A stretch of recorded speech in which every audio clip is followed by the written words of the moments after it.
ને મિત્રો મજામાં. મિત્રો આપણે રીઝનિંગની અંદર જુદા જુદા સમ જોઈ રહ્યા છીએ. એમાં એક બે સમ મારી રીતે હું મૂકું છું, ક્યાંક ને ક્યાંક કદાચ પૂછાયેલા છે. જેમ કે કેટલા ચોરસ છુપાયેલા છે. મિત્રો આવું પૂછાય ત્યારે તમને ખબર છે, હવે ગણતરી નથી કરતા, આપણે ગણી લઈએ છીએ 1 2 3 ને 4 એ લખીએ છીએ, પછી લખીએ છીએ 1 2 3. ઓકે, તો આ લખીએ એટલે 12 તો છે જ. પછી એક એક ઓછો કરીએ છીએ, 3 આમાં એક ઓછો કરી તો 3 દુ 6 તો છે. પછી આમાંથી એક ઓછો કરી, આમાંથી એક ઓછો કરી 2.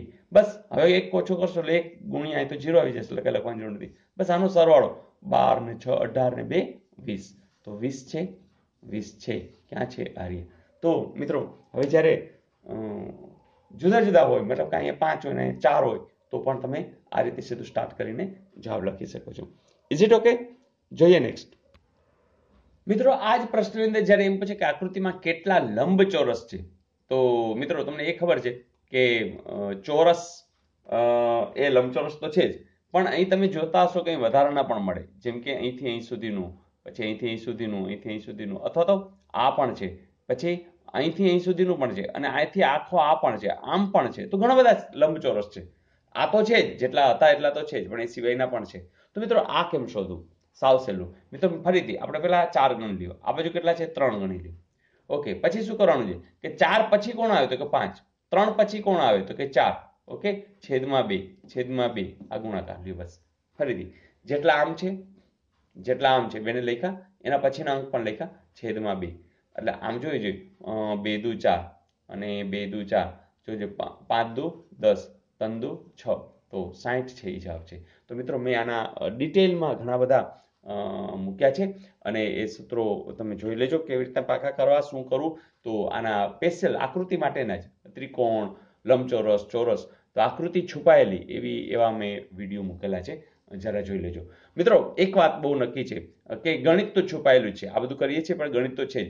જેમ કે આપણે ખબર છે કે ચોરસ કે લંબચોરસ જ્યારે બનાવી છે ત્યારે 2 રેખા આપણને જરૂર છે, બરાબર, અને 2 રેખા આમ જરૂર છે, રાઈટ, આડી અને ઊભી. તમે જુઓ જોઈએ અહીંયા આડી કેટલી છે 1 2 3 ને 4, તો 4 રેખા આડી છે, અને એમાંથી સિલેક્શન તમારે કોઈ પણ 2 નો કરવાનું છે, એટલે કે 4C2. એ જ રીતે અહીંયા કેટલી 1 2 3 4 ને 5, તો 5C2, બરાબર. તો તમે આ રીતે પણ કરી શકશો. સી એટલે ક્રમચય સમચયને આધારે. તો તમને ખબર જ છે કે અંતે તો પાછું આ જ આવવાનું છે. Is it okay? અહીં 4C2 એટલે 4 ગુણ્યા 3, અને નીચે કોણ આવશે 2, અને પછી આગળ જવાની જરૂર નથી, બરાબર. 2 ગુણ્યા 1 આવશે. એ જે 5C2માં 5 ગુણ્યા 4 અને 2 ગુણ્યા 1. તો જોજો એ જ આવી જતું હશે. આ એકડાને આપણે ધ્યાનમાં ન લઈએ, 5 ગુણ્યા 4 છે આર્ય, આ છે. તો અંતે તો ગણિત છુપાયેલું હોય છે મિત્રો, અને એ ગણિતને આધારે જ તમે બધું કામ કરતા હો છો, અને એટલે જ કહું છું કે આ કેવી મજા આવે. તો ક્રમચય સંચય પણ રહેલો છે. તો આવું તો કેટલું છે, બસ ખાલી ધ્યાન દો અને આગળ વધો. જેમ કે આજનું હોમવર્ક. મિત્રો એ જ આકૃતિની અંદર ચોરસ ન હોય તેવા લંબચોરસ કેટલા છે, ચલો ફાઇન્ડ આઉટ કરો. એબીસીડી હું આપતો નથી, કારણ કે તમે સીધો જવાબ લખી શકશો. તો દોસ્તો મજા આવી? યસ, ગઈકાલનું હોમવર્ક. મિત્રો હોમવર્કમાં એવું પૂછ્યું હતું, વાયવ્ય અને દક્ષિણ વચ્ચેનો ખૂણો યાદ છે ને મિત્રો? શું યાદ છે? વાવ ઈશાન, વાઉ ઈશાન, પપ્પુ ને દે અગ્નિ, રાઈટ. તો તમને યાદ જ છે કે આ વાયવ્ય છે, ઉત્તર છે, ઈશાન છે, પશ્ચિમ છે, પૂર્વ છે, નૈઋત્ય છે, દક્ષિણ છે ને અગ્નિ છે. વાવ ઈશાન, પપ્પુ ને દે અગ્નિ. તો મિત્રો વાયવ્ય અને દક્ષિણ, ચાલો વાયવ્ય ક્યાં છે? તો તમે કહેશો સર વાયવ્ય તો આ રહ્યું, રાઈટ, આ વાયવ્ય. અને દક્ષિણ ક્યાં છે? તો કે આ રહ્યું. તમને ખબર છે આટલો કેટલું છે? 90 છે. આ કેટલું છે? 45 છે. તો 90 માં 45 ઉમેરી દો, 9 ને 4 13, 135 આપ્યા છે, રાઈટ. તો મિત્રો આવું કંઈક. હવે મિત્રો એક બીજી વાત કહું, ધારો કે 135 આમાં ન હોય તો બીજું કંઈક હોય. કેવી રીતના? તમે જેમ ખૂણો આમ માપો છો એમ આમ ન મપાય? મપાય જ ને.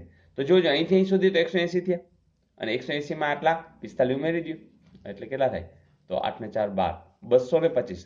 તો 225 પણ જવાબ આવી શકે. તો આ પણ જવાબ છે, આ પણ જવાબ છે. તો મિત્રો એબીસીડી શું આપ્યું છે એ જોવાનું. એટલે હવે આપણે થોડુંક વ્યાપ વધારીએ છીએ કે ખૂણો એટલે ખાલી એક નાનો ખૂણો છે એમ નહીં, પણ આ બાજુનો પણ ખૂણો મગજમાં રાખશું. તો જ્યારે ક્યારેક હાર્ડ પૂછે, મતલબ કે આવું ટ્રિકી પૂછે, તો પણ આપણા માર્ક્સ જાય નહીં. તો મજા આવી દોસ્તો? તો મજા તો રોજ કરતા રહેશું, આનંદ કરતા રહેશું, પણ હા, તમારી કોમેન્ટ્સની હું રાહ જોતો હોઉં છું. દરેકની કોમેન્ટ હું વાંચું છું. તમને ખ્યાલ છે કે સર જવાબ બધાને આપી નથી શકતા, પણ મને એટલી ખાતરી છે કે તમે લોકો કોમેન્ટ્સ લખો છો તો મને એટલો ખ્યાલ આવે છે કે કેટલા લોકો કેવા આનંદ સાથે જોડાયેલા છે.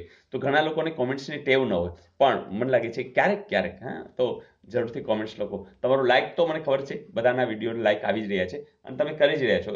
એ મેટર શું કરે છે? એ મેટર એ કરે છે કે અનેક યુટ્યુબ પોતે પોતાની રીતે જ એ જે સારા વિડીયો હોય એ લોકો સુધી પહોંચાડે છે. તો મિત્રો, એ પણ પ્રયાસ તમારો સરસ છે, કરતા જ રહો.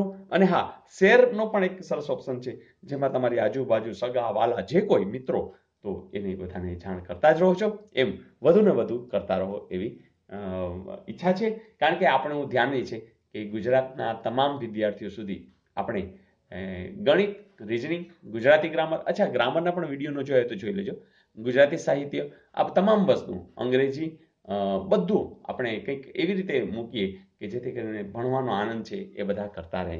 Wish you all the best. આવજો.